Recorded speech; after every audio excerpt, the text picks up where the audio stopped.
Hi, guys. Thanks for watching. This is Irina and Susan again from Nurses for AI.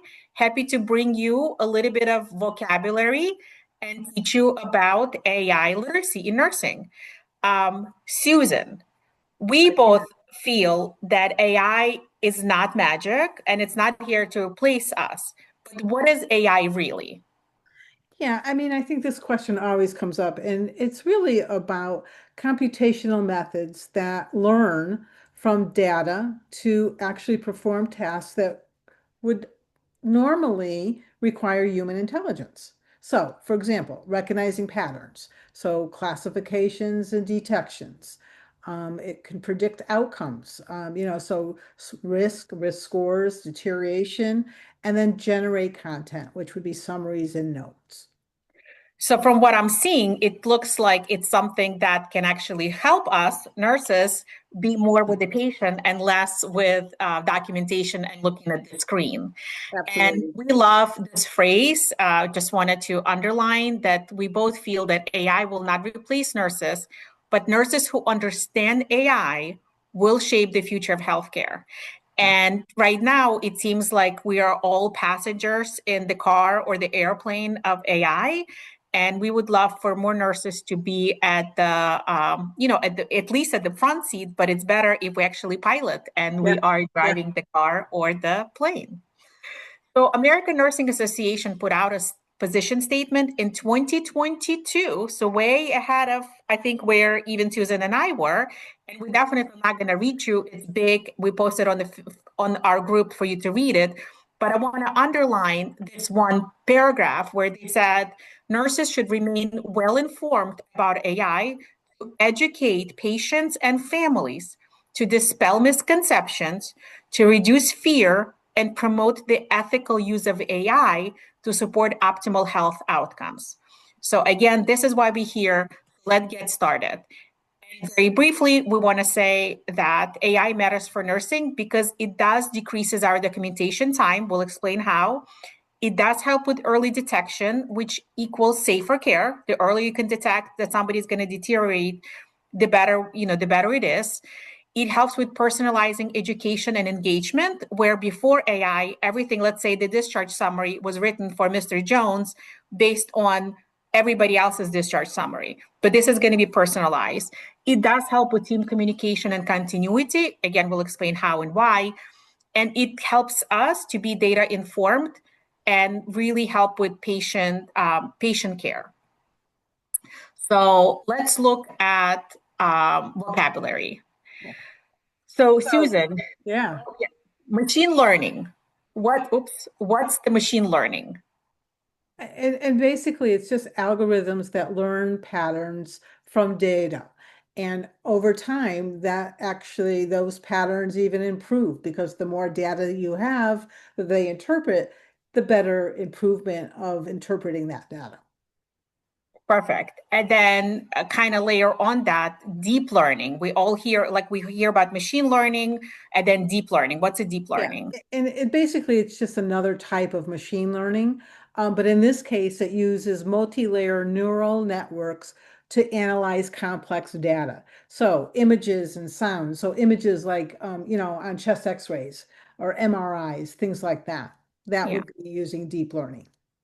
By the way, I went to a conference with radiologists, and they told me that they've been using AI in radiology for I think the past either 10 or 15 years. Yeah. People just were not aware, and nobody actually called it AI. Right, But it's right. interesting how it's been used for so long without now it's everybody thinks about that, but it's not anything new. And natural language processing, that's a big one that we hear NLP everywhere. Yeah, NLP is easy. It generates human language. So basically, it enables computers to understand and then generate human language. So that's the natural language that we use. Right. And it also it can listen to your language and then put it in words. Right. So I think that the key word is language. Yeah. Anytime you think of hear natural language processing, think of it has something to do with us talking and then AI either taking that or taking the words and talking back. Correct. Um, so generative AI or Gen AI. that's something, again, that's been up and coming. What is it, Susan? Yeah, generative AI or Gen AI is basically it creates new content. And it creates context. I mean, text, images, or audio, and it's based on training data. Actually, generative AI is probably what many of us use, such as ChatGPT, Claude, Copilot. That's generative AI tools. Yeah, perfect. Predictive analytics. Predictive analytics basically uses data and statistics to forecast and future outcomes. This is being used a lot in the hospital setting to, predict, the care of patients, right?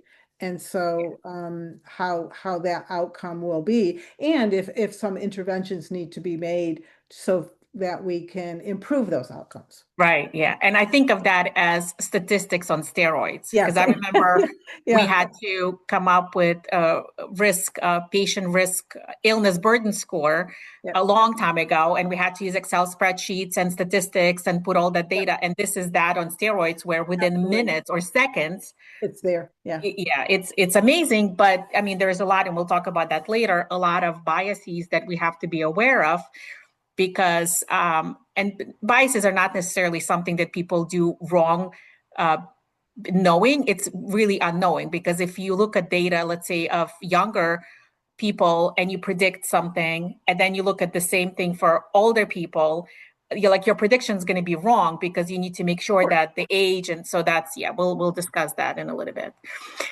And I think the ones that a lot of us in healthcare use without even knowing what it is, but it's clinical decision support.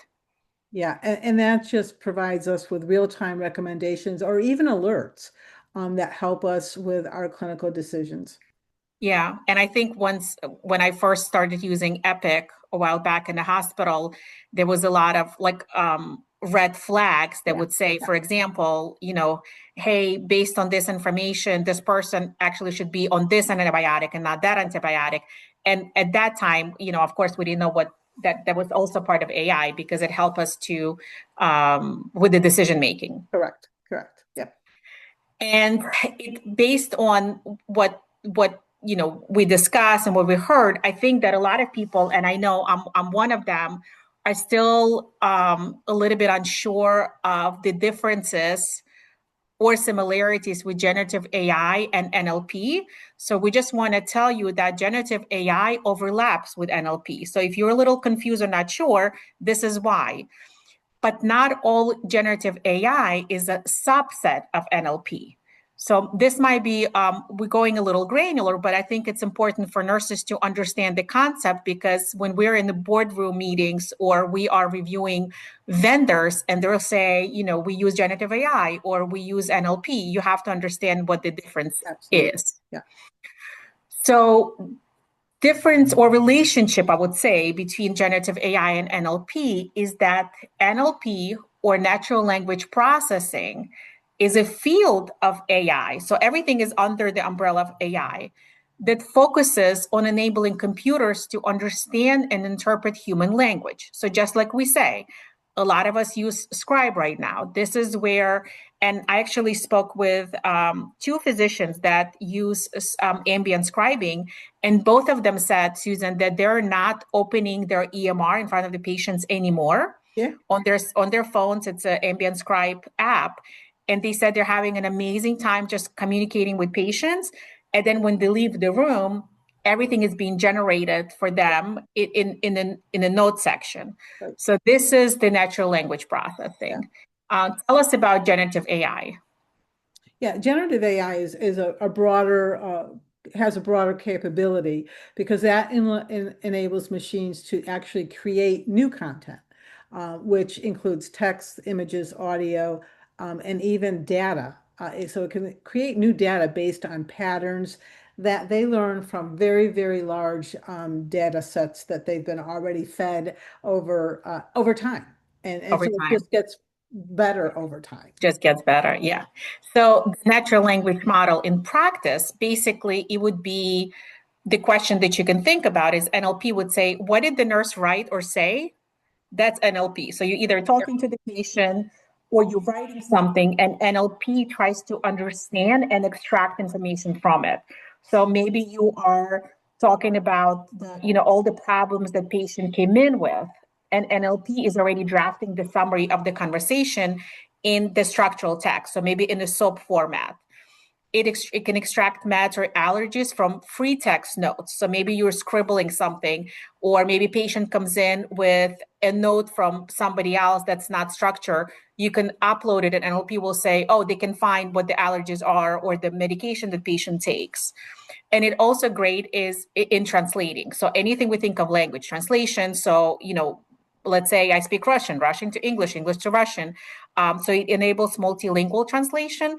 And what I love it also simplifies things for patients. So you can actually program it to say, write this on the fifth grade, language or eighth grade. So that's NLP. And again, the use case is that ambient scribing. I also heard, Susan, last week that there were so many companies that became millionaires overnight because they created the ambient scribing. And then Epic came out with its own, and half of those companies became bankrupt overnight because, again, it's like, with AI, A you lot really of have to know, competition, yeah. yeah, you where you are. But ambient scribing, it captures the conversations and it drafts the notes. So this is the time where I remember, I'm older than a lot of you who are watching, when I practiced with the physician that was writing on a piece of paper. There was no EMR. And the notes were literally, he would, say, where's your granddaughter? Oh, she's in Boston College. So he would write Boston College granddaughter. These were the notes. Yep. Yep. Um, but if we had ambient AI, it could have taken everything from the conversation and actually draft the notes. It definitely saves time, and it improves incompleteness of everything, because whatever the conversation is, AI will take the words and actually put them where they need to be for compliance, for auditing. But what we must understand is there's a lot of inaccuracy and a lot of hallucination happens in the beginning, and it's always happened. So don't think that because you're using ambient scribing, then you can just sign. Because what I hear from my colleagues that practice and use ambient AI is that it takes them a long time initially because they have to review every note, find the mistakes. It could literally be patient said it was a right knee, but AI can say it was a right wrist or left knee. And so you always have to double check and make sure that you make corrections and AI learns from it. And then once that app kind of learns you and knows you, later it does become much easier and faster. But initially, assume that it's wrong. Don't assume that it's right and sign it, because you're signing a legal document. Assume that it's wrong, read it, edit, change it. But with time, it should be a lot less editing, a lot less changing, because it learns from you. And let's talk a little bit about generative AI in documentation, Susan. So we Yeah, said so NLP is, yeah. actually, yeah, I mean, it produces new language output. So here's a draft of what the nurse might write next, right? So examples would be drafting progress notes and care plans. So as they are drafting the progress note, they're already making predictions of what the care plan would look like, or writing a care plan of what it would look like based on those progress notes. It rewrites patient education at fifth grade level, but any level that would be appropriate for patient teaching. And then certainly creating shift handoff summaries are really great. I know a lot of places are using AI to help with SBAR communication tools.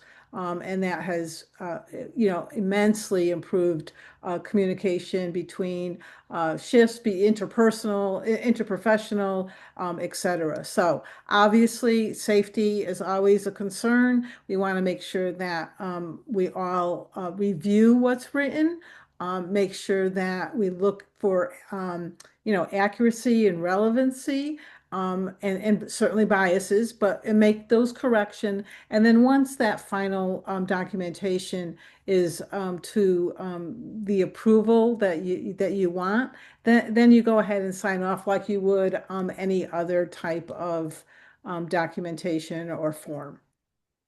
Yeah, so I think the key is like with anything, as nurses, we have to make sure that the information we provide is accurate. So always review, correct, and sign. Yeah. And that is our gift for you for today. Hopefully, you enjoy a little bit of the AI vocabulary, and we'll stay tuned for our next videos. See you next time. Bye.